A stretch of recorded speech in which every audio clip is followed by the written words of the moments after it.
My name is Chris. I work for the National Cyber Security Centre in the Vulnerability Research team as a principal researcher.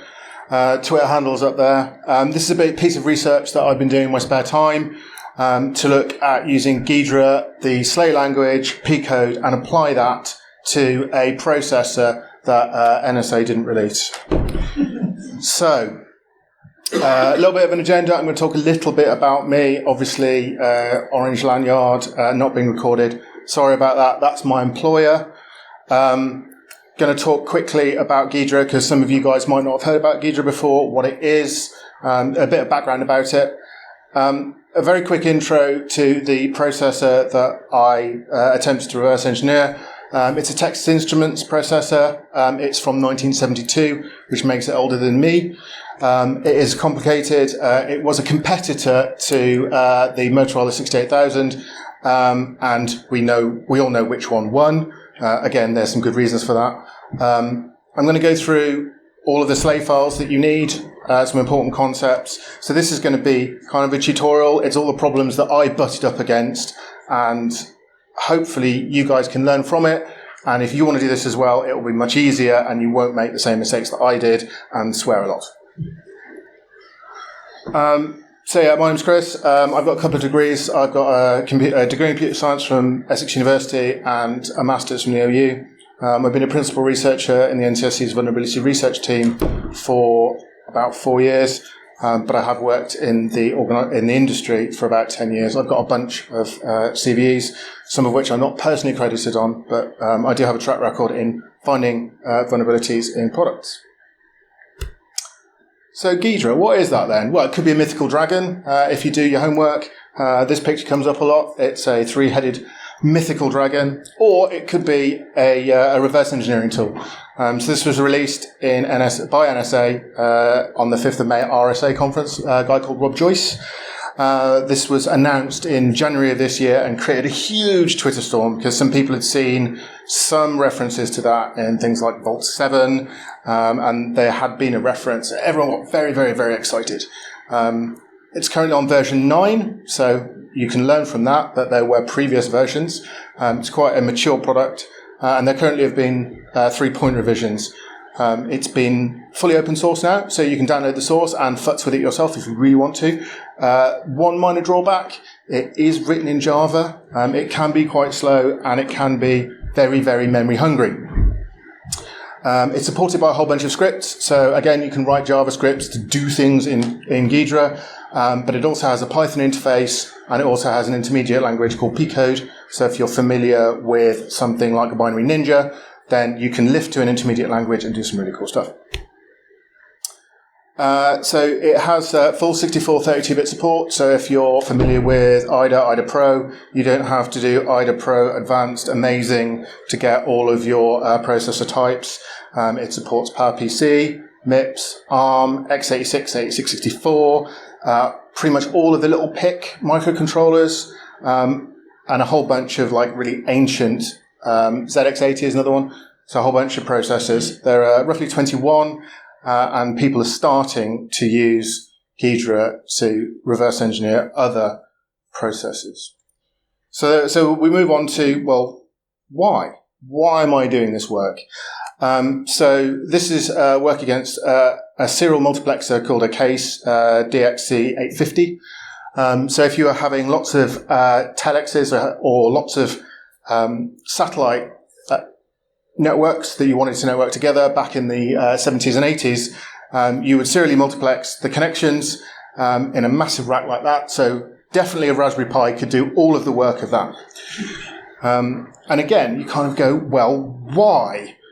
Well, this is replicating the work from the Royal Observer Corps. So back in the 60s, 70s, 80s, the Royal Observer Corps were responsible, if there was a nuclear war, for a network of concrete bunkers in the UK.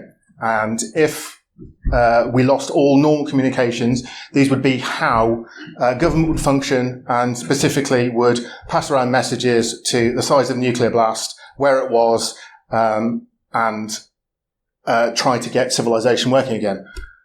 These are the sorts of messages that they'd be passing via these telex machines and these serial multiplex connections. In this case, it's things like the blast in kilotons, how high it was above ground, and with a network of these stations, you could work out exactly where the nuclear weapon had been detonated and how bad it was. So on the left there, we have a picture from the 60s of the workstations that these people operated. They did lots and lots of drills to make sure they knew what they were doing.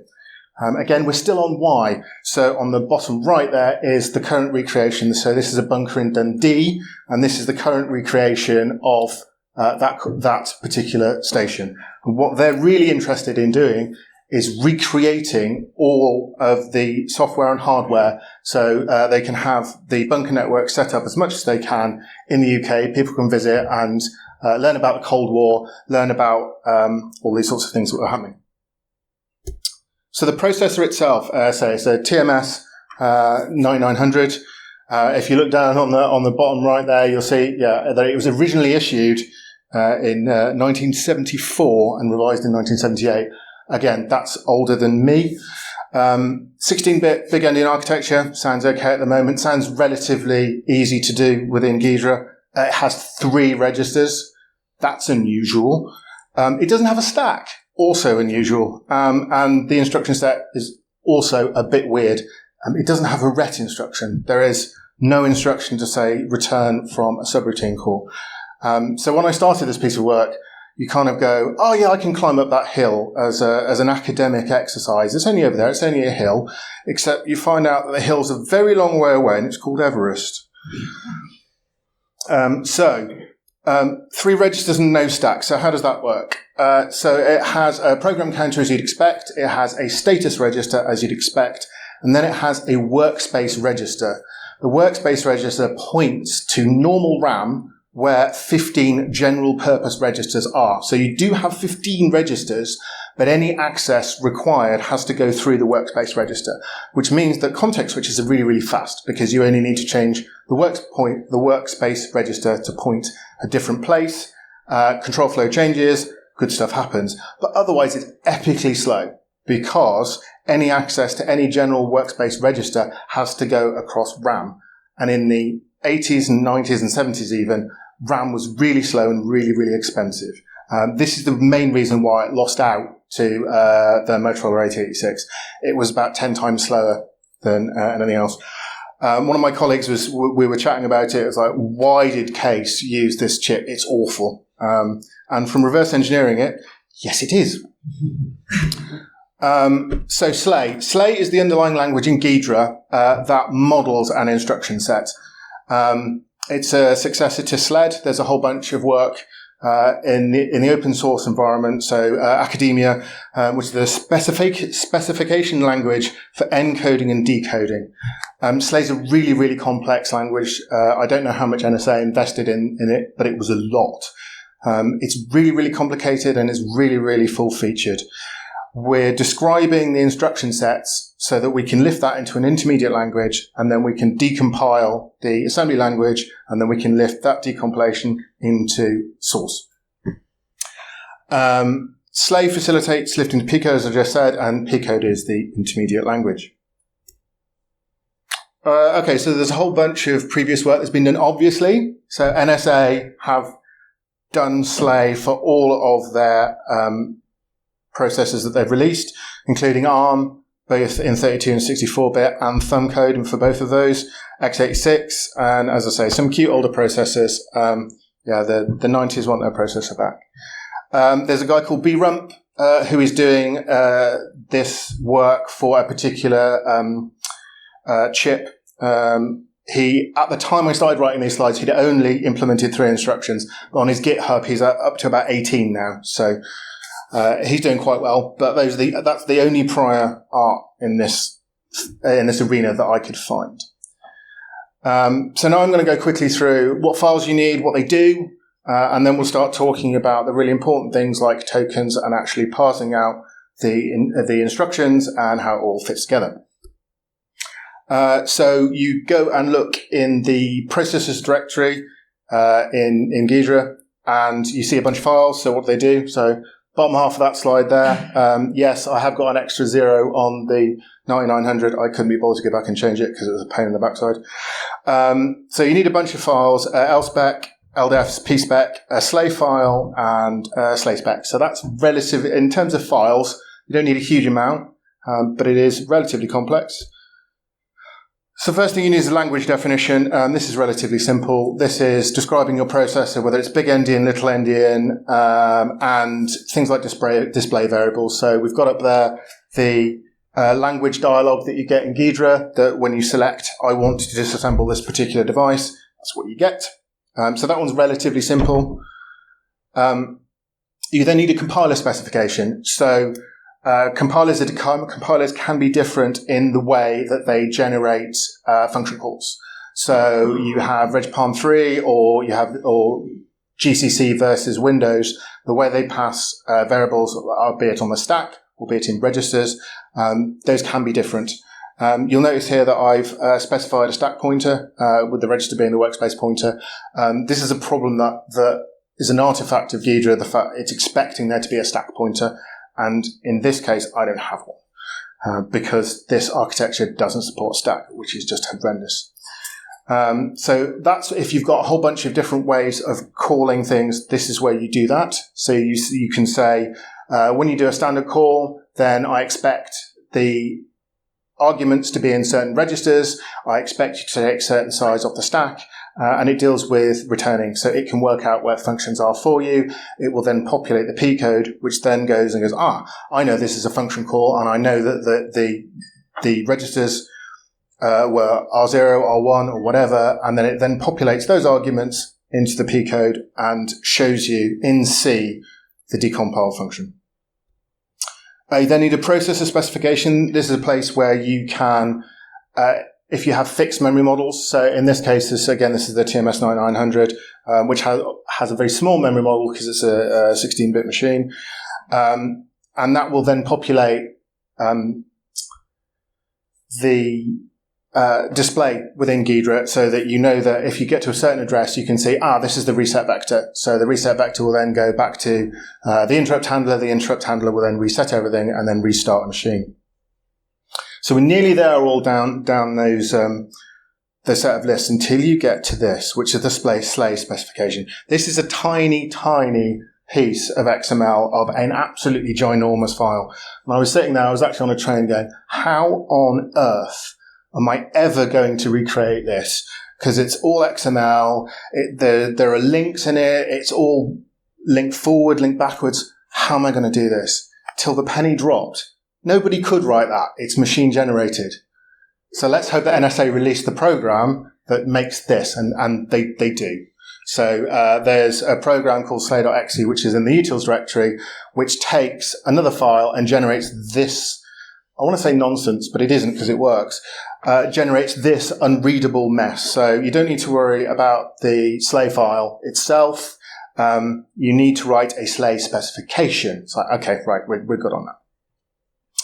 So you need a bunch of stuff. So there's some basic definitions within Sleigh.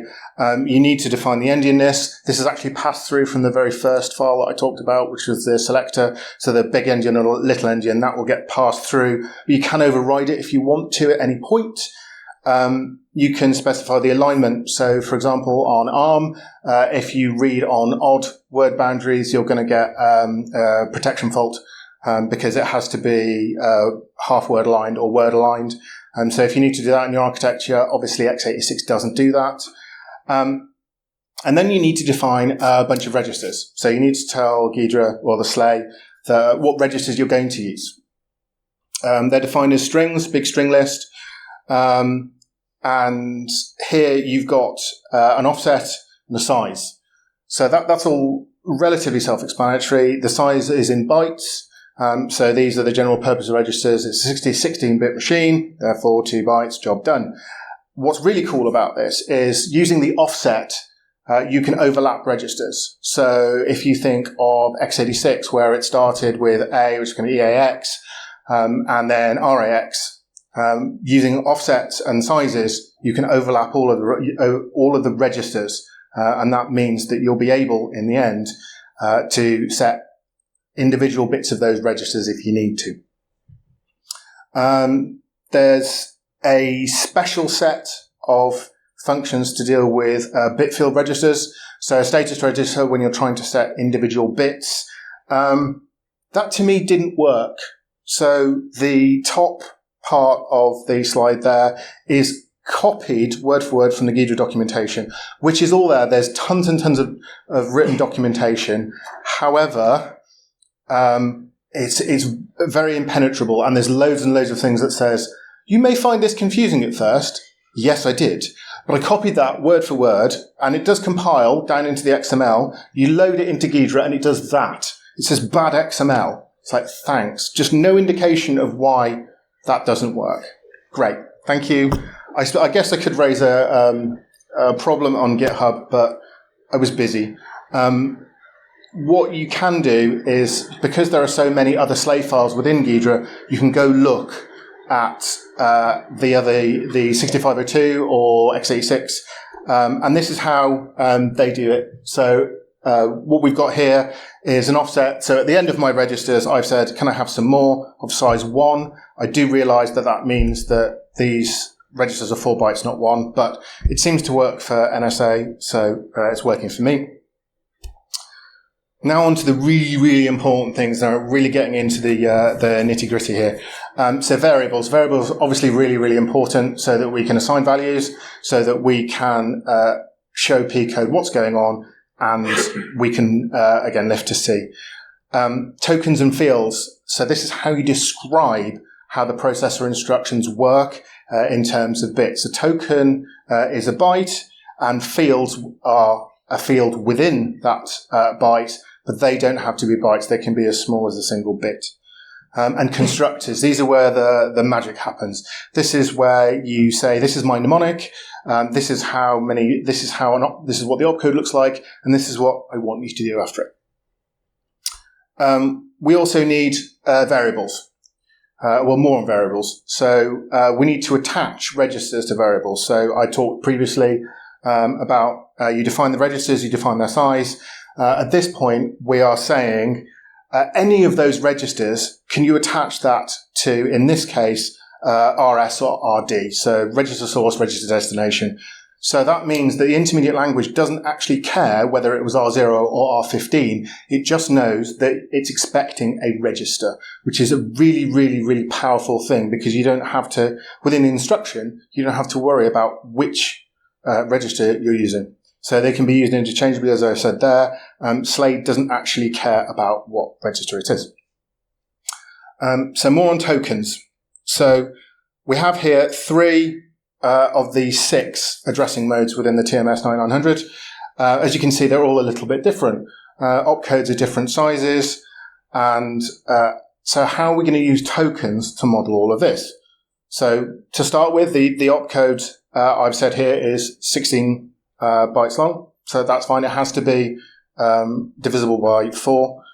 As I said previously, it has to be byte aligned. So in this case, we're going to say op2 is the first opcode.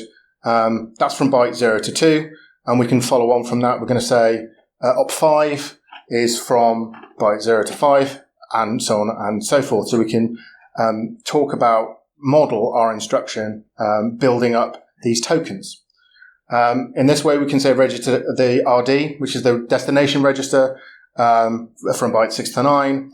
But you'll also notice on this particular, in the last instruction, the destination register, and there's a C variable, which is actually a count. So here, you could use RD to model that particular count, but you're going to get yourselves confused instantly as soon as you start trying to model the instruction when you say to yourself, is this a register destination or is it a count? And then you have to go back to the PDF, which is 27 megs and doesn't search very well, and don't do that. What you can do is you can specify another token that's in the same place. Ghidra lets you do that. That's fine. You don't need to worry about that. But now we have register destination, register count. And then we need to model the source register. Again, that's from bits 12 to 15. And then we have some of the other stuff, which is to do with TD and TS, are to do with register addressing and whether you're using bytes or words. And we need a semicolon at the end. that indicates in a kind of C structure-like way that we're finished. Interestingly, the opcode up there, that is just for your benefit. It's never ever used. So you can call them what you like, but it's best to be verbose about it, because when you start getting to the end of it, it's like these token lists can be enormous. The one for ARM is about 10 to 12 pages of tiny little bit fields within things. Okay, so we defined our token. Now we've got tokens, we've got registers, we've got variables. So now we need to model the instructions. So here is how you model one of the instructions. This is a branch instruction. So we'll go through building this out, and then at the end of it, you should have a better idea of how this works. So we've got everything after the semicolon, but before is the display variable. So on top right there, that shows you what you're displaying. So if you want to put a hash in there, so often for an immediate value, or you want to display it in a different way, everything that goes in there is your display variable. After the is where the modeling happens. So op25, you saw previously that's a certain bit field. So what I'm saying here is, in a branch instruction, I want the first 8 bits to be a 0 and a 4. And I want the second 4 bits to be a 4. And I also want a register in there. And then what that will do, it takes the value at the end, because we said RS can be bound to any register. It will go to the value of RS, go to as a reserved word in Ghidra, and it will fix all that up for us. Oh yeah, RS is at the end, as I said previously. Okay, so what does this actually look like once you start to stick this into the decompiler? So this is a very, very, very complicated program, which is just incrementing and decrementing registers and a couple of jumps. So the branch instruction I just talked about is at the bottom, and you'll notice that's what I was talking about. So that's your display variable. So it has said, there's my value. If you look there, you can see that the first byte is a 0 and a 4, and the second byte after that, the next byte after that is again a 4. What you'll notice here as well is that the last byte is a 5, which indicates that it's register 5, and Ghidra's fixed that up for us, so I didn't do that. So if that value had been 7, it would say R7 going to label hex 600. You'll notice that Ghidra's drawn in a nice arrow to show that there's a branch instruction there. Great. I didn't do that either. And you'll also notice it's done a cross-reference for us. Awesome. So you can see even just modeling instructions is really, really powerful. I do want to say a couple of things about concatenation. So for the most part, Ghidra says, and NSA, the documentation says, this is a C-like language. Yes, it is, until one point when it all goes totally out of the window. There's like a semicolon in there for almost no reason, but a really, really important one. So this is where you can concatenate two different tokens. So here we're saying, in the same way, I want to grab the first 2 bytes of the instruction. That's going to be op25, and that has to equal 02.